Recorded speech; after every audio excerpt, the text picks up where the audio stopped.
5 minutes to the gentleman from Oregon, Mr. Blumenauer.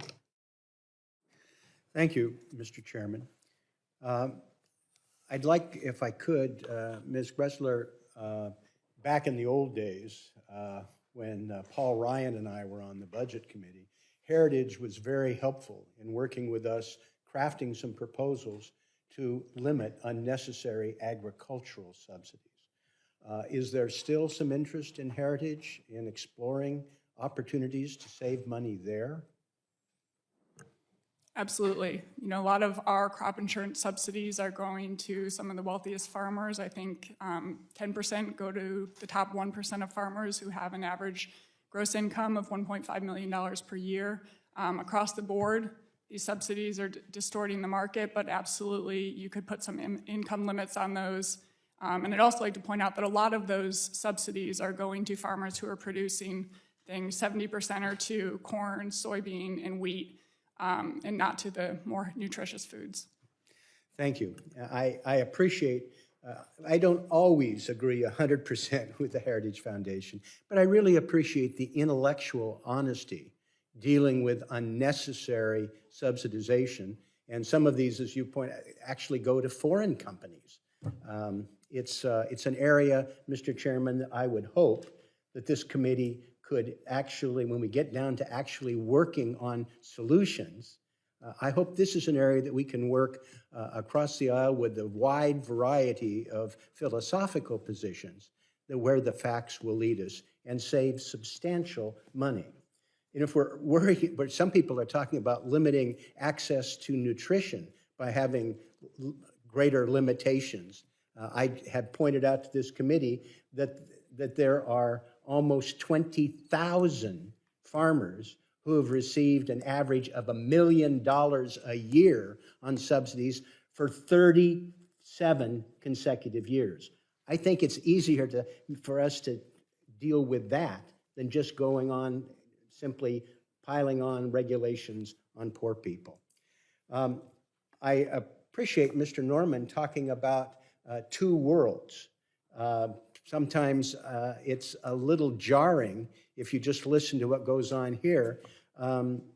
We are in two different worlds. Unfortunately, the world of our economy and our finance is a little more reality-based. And they will punish us, and already have, if we're going to be reckless with dealing with our responsibilities. I think there are opportunities to be able to deal meaningfully with the deficit in ways that can actually bring people together rather than divide them. I think it's a good idea to actually collect taxes that are due and not paid. That's not a tax increase on anybody. It deals with the efficiency and fairness of our tax system. And there are hundreds of billions of dollars that could be collected if people remembered to report their income.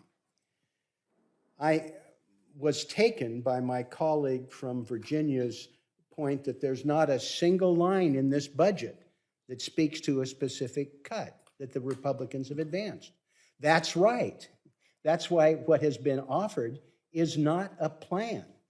There's no specific in terms of what they want to step up and do. There's just in the aggregate 22% reduction with all the exclusions that they're carving out. Well, that's not how you budget. You can't get away with that. You can't imagine those things away. I really think if we get down to things like border enforcement, air traffic control, Social Security, food safety, workplace safety, I mean, these are things you can't imagine away. They are specifics. There are costs associated. And if you're going to cut them 22% or more, there are real consequences. And that's why I would like us to circle back and deal with things, not wishing savings, but being specific. And the agricultural subsidies, I think, is something that is specific that we ought to be able to agree with. Collecting taxes that are already due and owing is fair to businesses who play by the rules. And I think we can get serious in terms of making some significant adjustment if we deal with these things that bring us together rather than divide us. Thank you very much.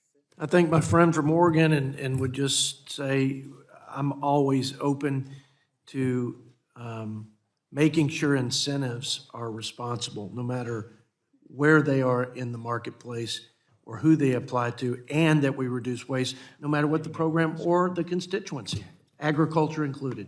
So I thank the gentleman for his comments. I want to now yield